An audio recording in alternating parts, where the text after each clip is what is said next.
Hello, hello. You're listening to For the Girls, Gays and Days, the podcast where two friends process their emotions concerning pop culture of note to the acronymed community. From film to television, music, and more, we're here to tell you what caught our queer eyes this year. I'm Colt, he, him.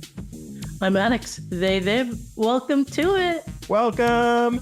Fuck you, 2023. I never want to see you again. Yeah, you better bitch, yeah. Anyway.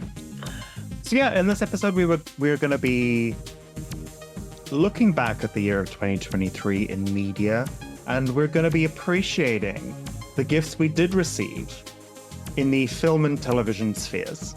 Yeah. Personal lives aside, 2023 has been a banger year for film and TV. I just wanted to give some appreciation for that. At time of recording, it is in fact New Year's Eve, so a happy New Year to all who celebrate.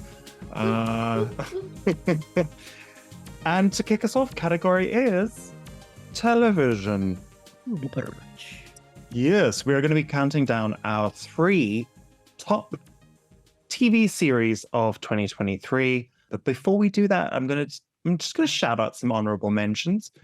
Some shows that were great that didn't quite make the list for me. In my honorable mentions category, I do have Lessons in Chemistry, which is, of course, the adaptation of the very popular book starring Brie Larson.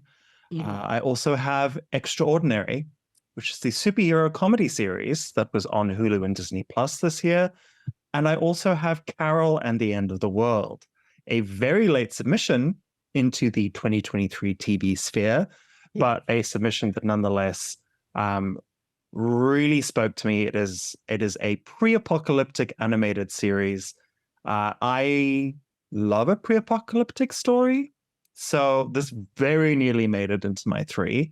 But yeah, do you have any honorable mentions, Alex, that you just want to shout out, TV that you enjoyed but has not quite made your upper echelon? It's obviously we live in the age of prestige TV.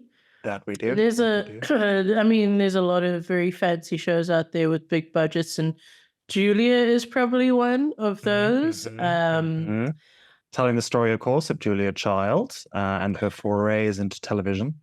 Yeah, it's true. So the show started last year, the year before, and basically meets Julia at the point in her life when most people would say that you've had your run and we're in the golden bit. But that was actually the part of Julia's life where she chose to go into TV and sort of self-fund a TV program on public access television in Boston, in the US. So I found the second season of that show very pleasurable. I haven't finished it quite yet. And I will say with Julia, it's very interesting with one of my honorable mentions being Lessons in Chemistry, because that felt a lot to me, spoke to a lot of like what Julia has been doing in like the TV series Julia. It feels like that a lot of that was sort of it manifested in Lessons in Chemistry. Yeah, because of course in that the lead character does start her own cooking television series from like a sort of chemistry slant, but it deals with very similar themes and motifs that Julia does. I haven't had a chance to watch it yet, but I've seen extensive advertising on TikTok, I guess because my algorithm in that show are simpatico. So, but I found this season of Julia very sexy, which I know people might not expect when you're talking about like 50 and 60-year-olds, but they be fucking, and it's hot, and it's enjoyable, and it has spies, and it's commentary, and it's great. So that is my one honorable mention. And then on the really, roast potato indulgent side of myself, I really loved Sister Boniface, which is a British murder mystery show about a nun, which I really loved. And they did a Christmas special this year that I loved the most. I'm not even sorry about it. Love that. Well, with the appetizer out of the way, let's move on to the main course, shall we? And I will kick us off with my number 3 best TV series of 2023. And I am going with Scott Pilgrim Takes Off. It is the animated series that was sort of billed to be a adaptation of the Scott Pilgrim versus the World comic books, in which Scott Pilgrim meets the girl of his dreams, Ramona Flowers, only to find out that her 7 evil exes stand in the way of their life, which you may recognize from the film adaptation of said comic book series, directed by Edgar Wright, which is one of my favorite films of all time. I love that film so much. Especially like the direction style and all of that, I think is so like on point. There's stuff around the story. I mean, Scott Pilgrim is not a great guy. He's not a good person. And there are many problematic layers to that original film. So what I love so much about this adaptation is that it does not adapt that story. The first episode very much feels like a straight sort of anime adaptation of that original comic story, that story that was adapted into the film. And then you get to that end of that first episode, and I'm going to give some spoilers here. Spoiler alert. Want no spoilers for Scott Pilgrim Takes Off. If you're planning on watching it on Netflix, skip ahead a few minutes. Yeah. But basically at the end of that first episode, where they get to the first battle with the first evil X, Scott loses. In this series, he gets killed. He disappears in a puff of smoke and is left with change. And you're like, oh, that didn't happen in the film. That's not the story I'm familiar with. And then this series basically becomes Ramona Flowers' series, in which she is investigating the death of Scott Pilgrim, for which she very much believes that his death has been faked and that he's not actually dead and that he is somewhere and that there is a vast conspiracy at work. And it becomes this investigation series in which she traces back through having these really productive conversations with her exes what has happened to Scott Pilgrim. And you get to see Ramona fleshed out. You get to see all of her exes fleshed out. There is an amazing sequence between her and Roxy, who is very much played as like a very one-dimensional sort of lesbian, bi-curious phase thing in the film adaptation. It gets so much more depth in this series. All of the exes get so much more in depth. There's a very unexpected queer love story that happens between one of the exes and one of the other supporting characters. That is absolutely delightful. So the show gets so much queerer. It gets so much more in depth. It gets so much more sort of feminine energy injected into it, which is something that it very much needed.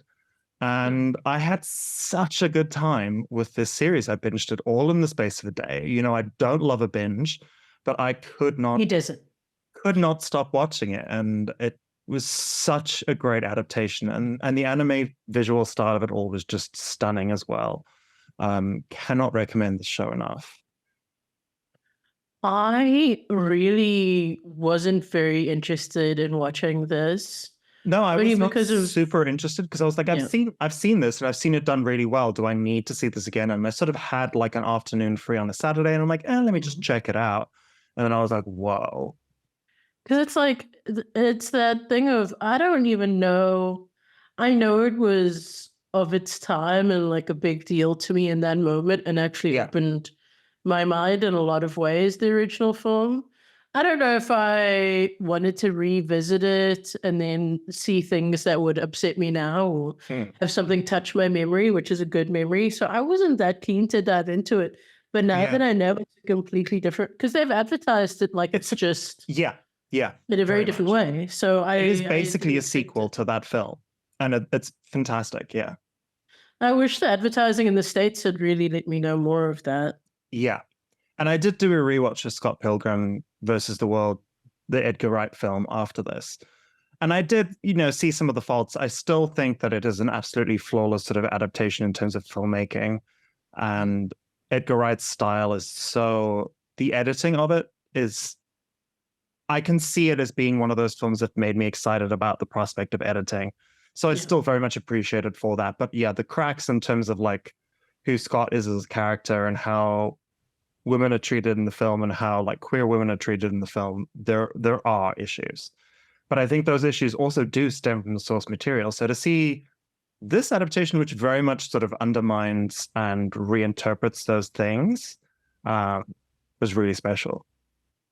I really enjoy the fact that they also took the time. Like sometimes shows have 7 episodes or 9 episodes, whatever it might be, God forbid 26 episodes, and they don't use their time. Oh, the show used Sometimes their you just time ended so up well. like waddling through when you just wish it would go. So Yeah. it sounds like they really were constructive in the way they use those episodes for the good of the development of the characters. That's awesome. Yeah. I do actually want to see it now. Thank God for you. I wouldn't have put it on. Yeah. Right. Well, moving over to you then. What do you have as your number 3 favorite TV series of 2023? I have to put a caveat into the numbers because I know that you've ranked them and your numbers are important to you, but I'm very much on the preschool mindset of everyone here is a winner. You've all done awesome. I enjoyed all of your time. Alrighty then we're going to kick off with a show that is pretty much exclusively lesbians, except for one sort of heterosexual adjacent foray. It's called Deadloch. It's out of Australia, and it's incredibly good. It's on Amazon Prime. First and foremost, there is 1 season. It is a shorter season than Americans are used to, but the perfect size season if you watch European shows. Yeah. And we have bodies, folks. Bodies showing up everywhere. And it's a small town.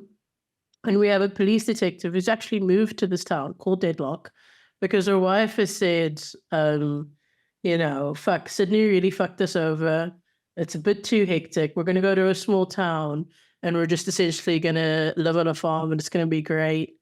And the whole time you kind of see her wincing and just being like, yeah, yeah, And then they turn into the murder capital of that whole area. So it's great, and I'm not going to give any. It is a show that you've recommended on the pod before. It is a show that's been on my watch list. It is definitely high up on that watch list. Something that I was planning on watching in the new year. So to hear that it's this high up on your list very much encourages me to get my shit together and actually watch it because you have been recommending it for a minute. I love it. And you know what it is? The thing that I really love about it is it's not completely dark. It's definitely dark comedy and it makes me laugh and it's smart and it has social commentary in it. It has all these things. In the last episode that I spoke about it, I kind of said more about the characters and who they are and who play them. But in this look back at it, I just want to say if you want to spend a fun afternoon, this is a great way to do it. I highly recommend it. Use those 7 free days on Amazon Prime and watch the show. So those of us who have not sort of actively contributing to Jeff Bezos' wealth, which I am one of those people, I'm sorry. My mother uses my account, so like most of Wishy under the bus. Come on now. Most of the shows she watches are on Prime, so like I can't not, and that has absolutely nothing to do with the overnight delivery. Nothing to do with that. It's purely for my mother's benefit. Yeah. But I will say with Deadloch, the thing is that like I have an Aussie friend, and we've sort of spoken about the sort of Aussie renaissance of television, of like they put out some really good TV content in the last few years. It's true. I sort of feel like they've always been on top of their game with their reality TV content. I think, we've spoken privately. I don't know if we've ever mentioned on the pod, but like MasterChef Australia is the superior version of the MasterChef franchise. Oh, she's so good. Oh, but I was having this conversation with some of my Aussie friends, and they were just like, there's just been a lot of good content coming out. And they mentioned Deadloch to me as well. And I'm like, yeah, my friend has been recommending to me this for ages now. I'm so excited to get around to watching it. So, yeah. I think it's brilliant. Don't be like me. Listen to Alex. Watch the show.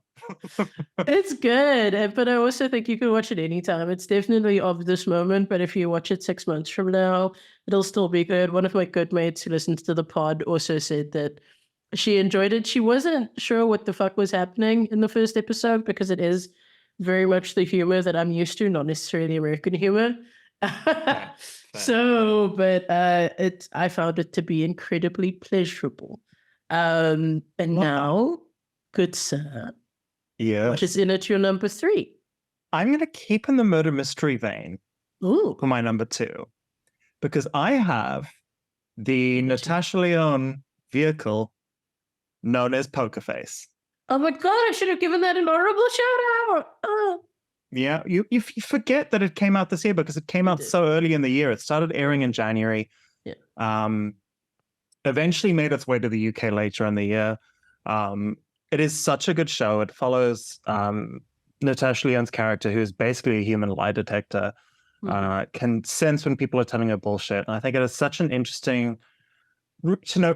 First couple of episodes written, directed by Ryan Johnson of Knives Out fame. It is very sort of in that vein, but it sort of takes the murder mystery and sort of flips it on its head a bit because it shows you exactly who killed the person. It shows you the murder up front. And the episode really becomes about how is Charlie going to figure out who this murderer is. And it sort of becomes about how does Charlie know the victim? Because it's always the thing of Charlie knows the victim, has created this bond with the victim, and is able to use that to solve the murder. And it's created some truly fantastic episodes of television. I sort of think about the sort of barbecue episode with the hog roast chef who becomes a vegan and is then murdered by his brother to take over the company, and it's this whole thing is so funny. I know for you loved the Old People's Home episode with Judith Light. Judith Light, ladies and gentlemen, she is just guest stars on this roster are like unparalleled. You've got Hong Chow, you've got Charles Melton, you've got so many fantastic stars. I think Burstyn's on there too. Yeah, Ellen Burstyn was in a fantastic episode about the theatre. The theatre. Nick Nolte and Cherry Jones in like an episode about like oh my god, Cherry feature Jones. Effects and like all of that. And that was also such a good episode. Such a good episode. Like it was such a there great are no episodes that are bad episodes. There are some episodes that are not as good as others, but there are no bad episodes. So I think if you want a show that's really just gonna like entertain you and enthrall you with a mystery that like you kind of know what's already happened. So you're not spending the whole time figuring like who did this. You're spending the whole time of like, how is she gonna catch that? It's fantastic. And Natasha Lyonne is just at the top of her game. She's always good. You know, how she's a heterosexual, I still don't know. I'm amazed, to be fair. We have to let it go at some point. Maybe that's going to be my New Year's resolution for 2024. Let go of the fact that Natasha Lyonne is a heterosexual and just accept it. She really has had this moment this year that I've really enjoyed with Poker Face. And then she quit smoking and she sort of took that time and went on Twitter and replied to a whole bunch of people. And now she has an Old Navy commercial where she just meets herself in the street and goes, Natasha, is that how you say? It was just so funny. I don't know. She cracks me up. And about Poker Face, I want to say, if you like Columbo, so in other words, if no one hung out with you and you watched a whole bunch of old TV, then this is a great homage to Columbo, you know, with obviously the smoking and everything, but also just with the way they structure the episodes. Even I think the font they use in the front is also the Columbo font. I love Columbo. I've always loved Columbo. There's often a moment in Columbo where he says one more thing and he's like puffing a cigar and that's the big moment in the episode. And Natasha Lyonne does that too with Charlie. There's always a moment in the episode where Charlie's like like that's great, but you know, just one more thing. One more thing. And I really love that about it. It's so good. And it's so funny. Like she just there's a way that she delivers lines that I think most people envy. I certainly do. So great. Yeah. So that's at my number 2. Alex, what is it your number 2 spot? Again, numbers don't matter, but like what's next on your list? Put it that way. My number 2, give me a drum roll because I just blanked. Ladies and gentlemen, we have Slow Horses. So I've spoken about Slow Horses before. It's an Apple TV show. And the great thing about Apple TV is their marketing department is the most non-working department ever. So You've Yep. probably never heard of the show. I have spoken about it before, but Yep. whatever. It's come up So on the pod before. Yeah. we have Gary Oldman, and he runs. His name is Jackson Lamb, and we meet him. This is the third season, I think, or the second season. Is it? Yeah. Let me just check what. The way Apple truly. Yeah, their marketing department's like, yeah, we'll go to work next week. So I was convinced it was first season. Convinced. No, ma'am, no, sir, no Christmas ham. So they actually shoot 2 seasons at a time of this show, which is an interesting technique. I enjoy it. Yeah, it's season 3. So wow, it premiered on November 29th. So it is a late edition. But as usual, I love a late edition. And in this new season, so you meet the crew in season 1 and just be prepared that a lot of people die, a lot of change happens. Season 2, even more people die, but you're always going to have Jackson Lamb, which we can all be grateful for. The man doesn't wash. He doesn't brush his teeth. He doesn't change his clothes. He is nasty dirty. He exists only on alcohol and takeaway curries. And so he really hates himself, and he lets his body know with his choices every day. So he is one of the most interesting characters on screen. But the great thing about this show is it really takes MI5 and takes the absolute piss out of it, which is endlessly enjoyable. Yeah. But also is an old school spy thriller. It's based on a book. So you have the kind of world building that can only come from a series based on a book. Sorry, shows that are based on books. And in this season, we really do have a storyline that will blow your mind, but I do think it is pretty close to reality. I'm not a conspiracy theorist, but I do think it is pretty close. And the final episode blew my socks off. Watched it the other day. Cancelled my subscription the hour later. Free trial. You shouldn't have, though, because you have Lessons in Chemistry still to watch, and that's another Apple TV show. I gotta get a new email address for that. So I'm gonna set that up. Yeah. I mean, as you said, we've spoken about Slow Horses on the pod before. I think I remember sort of saying that, like, I was convinced that Gary Oldman was putting on a fake accent.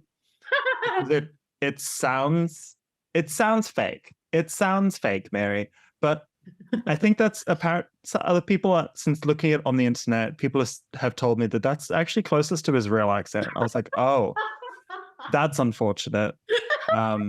It sounds like an American doing a British, like, Cockney accent, and then people are like, no, that's Big Fat Dyke. It sounds like Big Fat Dyke in Mary Poppins. That's closest to how he sounds in life, and I'm like, that's unfortunate.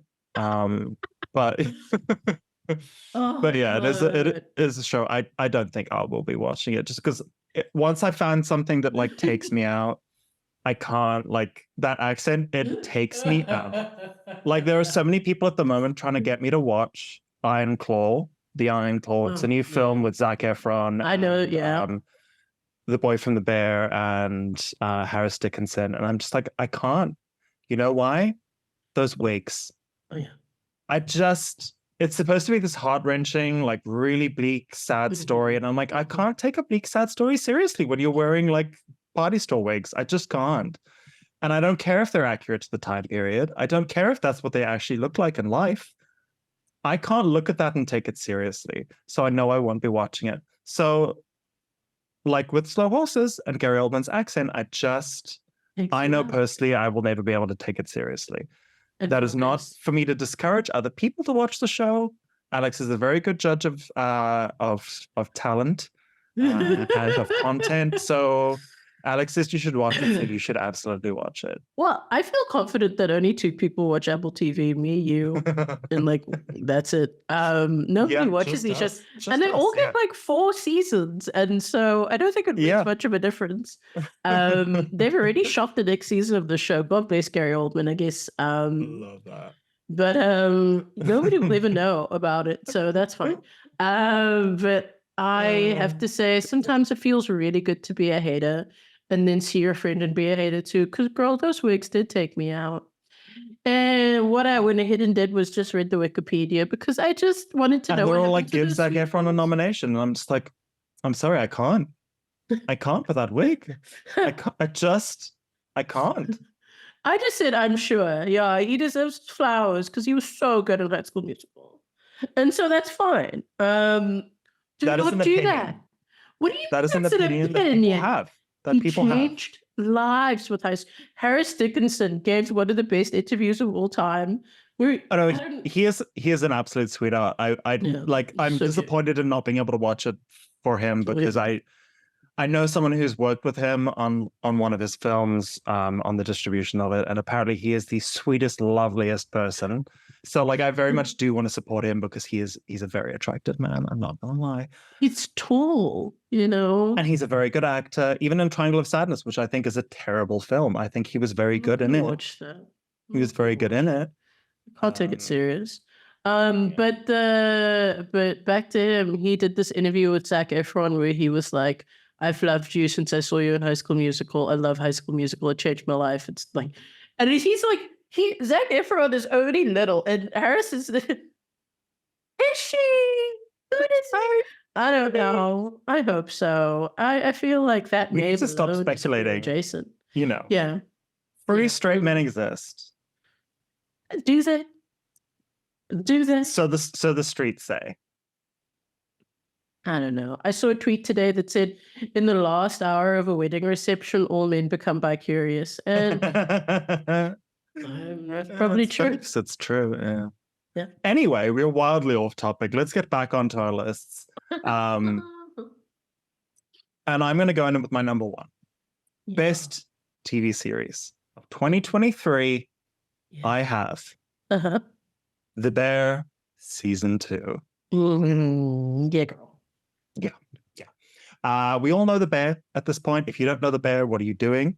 It is the TV series that follows a chef in Chicago taking over his dead brother's restaurant. And in this season, he is making it his own. He's turning it into a sort of upscale restaurant with the help of the fabulous Ayo Edebiri, or Edebri. I'm never sure. Like, to me, I look at that as an African and I look at that surname and I say Edebiri. But then I have heard so many people say Edebri. So I don't. Americans say things wrong, so why would you take them seriously? Yeah, but she is also American. I forget so that I feel like but she so may good at her pronounce job. it incorrectly herself, in which case we should be on board with however she is pronouncing it. So whether that's Edebri or Edebiri, regardless, she is one of the stars of 2023. She has been in so many fantastic projects this year, and this is sort of the pinnacle of that. Arguably, there's a film that may or may not get mentioned later in this episode that could also be her crowning achievement of the year. But yeah, she's fantastic in this show. I think the show is so good. I think the show is topping so many people's lists this year. Yeah. It is much sort of slower and reflexive than the first season was. I feel like the first season was very much all settings at 10. We're going, chaos, noise, which, you know, they do that so well. And they definitely do that in this season, which with some of people's favorite episode of the season being Fishes, which is the epitome of that energy. It is an episode that is, granted, spectacular, but it's also an episode that gave me sensory overload so much that I was missing lines of dialogue. I was having to rewind to get what was actually being said because it's a lot. But for every episode like that, and kind of like the finale was a bit like that as well, there are episodes like the sort of pastry chef episode. Oh, yes. Which Copenhagen. is set in Copenhagen, which I forget the name of the episode itself, but that episode was spectacular, and it was very sort of slow and meditative. And then you have episodes like Forks, which to me was the perfect episode of the season, 10 out of 10, no notes. In terms of character development for the character of Richie, just taking that character to completely new places from where he was in the first season. And fantastic use of musical cues with the Taylor Swift song. Fantastic use of guest stars like Olivia Colman. the guest stars in this season are insane. Olivia Colman, Sarah Paulson, Jamie Lee Curtis, Will Poulter. Like the guest stars are out of this world, and they just add so much richness and depth to this show, much like a perfectly balanced dish that they cook on the show. Like all the flavors are just flavoring as they should. And this show is so good. And I fully expect it to clear out at Emmy season when we eventually get to it later in January. Granted, it's still awarding stuff from season 1 because of shenanigans with the strikes and stuff, but I think that it's still going to end up clearing based on the goodwill from the second season alone. I think we're going to see so many wins for the actors and for the crew behind it, and I think that it's going to continue on to the next Emmy season. And I think it's going to clear out there too because I think it is a phenomenal show. I agree with you wholeheartedly, and I just wanted to talk about one thing that I really love in. Sorry, the peppermint stuffs got to me. I called it spoons instead of forks. God, peppermint stuffs is so good. Okay, no, but 'tis the season. Yeah. The line that when I was reflecting back on it and putting it into my list, the thing I really enjoy about it is that each part of the show works well. So it's not just the editing being good or the script being good or the actors being good. Yeah. Talking about the editing in Scott Pilgrim, this is another one where like the editing made me go, fuck. This is why I love editing. This is just, yeah.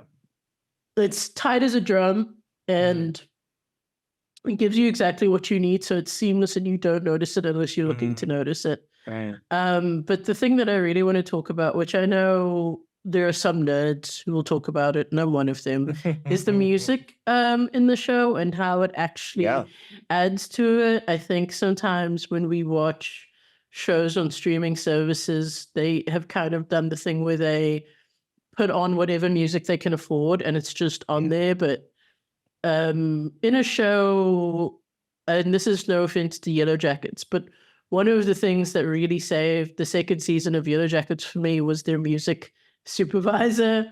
And it's something that really put the crisps on top of the omelet of this season of The Bear for me. Because when you look at the episode in Copenhagen, when we're hearing that Ethiopique's jazz, as he walks down and he sees the man who's fallen down on his bike and the man gives him a hug, and that's all soundtracked by this song that is, I think it's called Nostalgia. You kind of see a character coming into his own and reflecting on where he's been and where he's going. And you also get to see him as a person. He is the type of person who would help somebody up when they're falling down. And you really do see this guy who was struggling at times to not only find out his place in the kitchen, but sort of find out who he was. I also realize now that my brain, because of how it works, went down a spiral before I said that this is also my number one show. My brain jumps from place to place, and I know it, and I'm not sorry about it because I can't change it. But I think that was and sort of what you're talking about also just like goes to something else that I love so much about the show is that obviously Jeremy Allen White and Carmi is like the lead of the show, but I feel like it also is a show that so serves its ensemble really well, especially in the second season. The way that it's served its supporting characters like Richie and pastry chef guy and sous chef lady. I'm sorry, I'm so bad with names. And every character gets their moment. Even like his sister gets her moment as well. Like every character gets fleshed out. Even the guy who sort of quits for a bit and then sort of comes back by the sort of end of the season. Yeah, and you find out what understand the motivations. You sort of understand their journey and they're fleshed out and they feel like wholly realized characters. So even though you have a technical lead of the series, all of the supporting characters get their moment in the sun and get their moment to shine, and that's it's hard to do. It's hard to do that and to do that well. And I think that the show definitely deserves its flowers for doing that.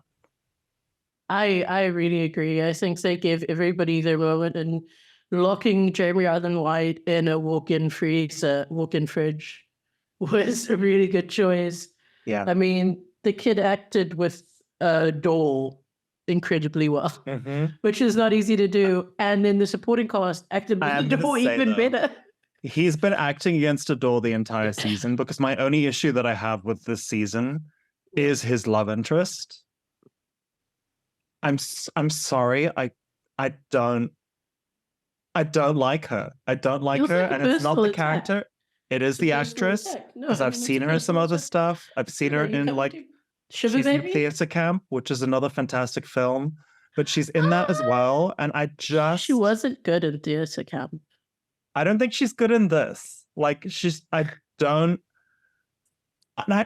want to be that person that's personally attacking an actress, because, you know, acting is hard and all of that bullshit. And acting in that cast is hard too. I imagine you see your life flash before your eyes. Why does she whisper every line, Alex? She whispers so much. Why does she whisper every line? Yeah. She's just like, she like went to the Princess Diana school of like head tilts, and then just like whispers every line. It was like the fucking, But I also feel like every time she was on screen, every time that storyline came up, I was like, I don't care about this. I don't care about this. Get off my screen. There are so much more interesting things happening. That is my only complaint by it. with the show. But my complaint wasn't her acting as much as the way they didn't fish her out. Oh yeah, I think I said this to you or somebody else. But I found it kind of frustrating that all she was this tool to get things out of him. You could see when they were kind of dimensional. They kind of painted him into a corner in the script, and then they were like, okay, we need to see how Kami wants to implode. So here she is. We want to see how Kami needs to have a bit of escapism. Here she is. We need to see who Kami was when he was however old. Here she is. So I found that kind of frustrating. I found in such a good, it's such a great kind of masterclass in how to write a script, how to develop characters, how to give it. She was kind of let down, I feel. And that's why she stands out so much more as a complete flop Tina, because you put her up against every other supporting character in the show, and she just doesn't have dimension. She doesn't have dimension in the writing. She doesn't have dimension in her performance. So like, but she is hot. You can't blame one thing. So like the writing is bad, but there are some people who don't have the best writing who can turn it into something. It's true. So she didn't have great writing. She didn't give a great performance. She was the weakest link goodbye. But she's hot. Have you considered that? Have you factored that? My homosexuality may be showing because I don't get it. Oh my god, it's like me with that Jacob Elordi boy. I've seen so many photos of his toes. I don't get it. Well, that I do get. Yeah. Yeah. Oh god, don't tell me about the toes though. No, you I don't. Oh, don't. You're naming names. You can name my name. I don't mind. I don't. No, please don't take that out. Healthy slut, in theory.